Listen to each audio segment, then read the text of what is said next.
ప్రభాస్ గారు ఇప్పుడు కొత్తగా యాక్ట్ చేస్తున్న మూవీ 'సాలార్ 2'. అయితే ప్రభాస్ గారు ఈ 'సాలార్ 2' మూవీకి ముందు లాస్ట్ యాక్ట్ చేసిన మూవీ 'కల్కి'. అయితే 'కల్కి' మూవీ ఈ మధ్య రిలీజ్ అయ్యి చాలా పెద్ద హిట్ అయింది. అయితే 'కల్కి' మూవీతో ప్రభాస్ గారికి ఒక మంచి హిట్ కూడా వచ్చింది. అయితే ప్రభాస్ గారు 'కల్కి' మూవీ రిలీజ్ తర్వాత కాస్త టైం గ్యాప్ తీసుకొని ఇప్పుడు మళ్ళీ ఈ 'సాలార్ 2' మూవీతో మన ముందుకు వస్తున్నారు ప్రభాస్ గారు. చూడాలి ప్రభాస్ గారికి ఈ 'సాలార్ 2' మూవీతో కూడా ఇంకొక మంచి హిట్ తనకి వస్తుందా లేదా అనేది మనం ఈ 'సాలార్ 2' మూవీ రిలీజ్ అయ్యాక చూడాలి. అయితే 'సాలార్ 2' మూవీని డైరెక్ట్ చేస్తుంది ప్రశాంత్ నీల్. ఇంకా ఈ మూవీకి మ్యూజిక్ డైరెక్టర్ రవి బస్రూర్. అలానే ఈ మూవీని ప్రొడ్యూస్ చేస్తుంది విజయ్ కిరగండూర్. ఇంకా ఈ మూవీలో మెయిన్ లీడ్ యాక్టర్స్గా యాక్ట్ చేస్తుంది ప్రభాస్, కరీనా కపూర్, ఇంకా చాలామంది యాక్టర్లు ఉన్నారు.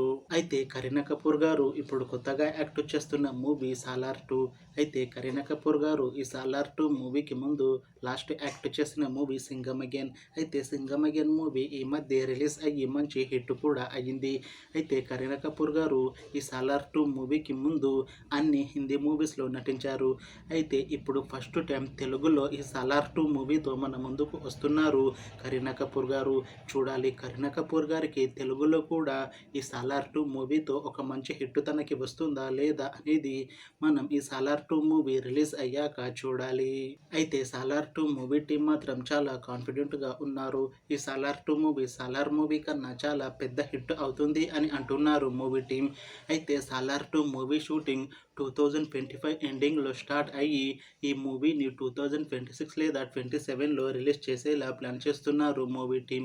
చూడాలి 'సాలార్ 2' మూవీ రిలీజ్ అయ్యాక 'సాలార్' మూవీ కన్నా ఇంకా మంచి హిట్ అవుతుందా లేదా అనేది మనం 'సాలార్ 2' మూవీ రిలీజ్ అయ్యాక చూడాలి. అలానే 'సాలార్ 2' మూవీతో ప్రభాస్ గారికి ఇంకా కరీనా కపూర్ గారికి ఒక మంచి హిట్ వస్తుందా లేదా అనేది మనం ఈ 'సాలార్ 2' మూవీ రిలీజ్ అయ్యాక చూడాలి. Thanks for watching this video friends. మీకు ఈ వీడియో నచ్చితే లైక్ చేయండి. ఇంకా ఇలాంటి మూవీ అప్డేట్స్ కోసం ఈ ఛానల్ని సబ్స్క్రైబ్ చేసుకోండి.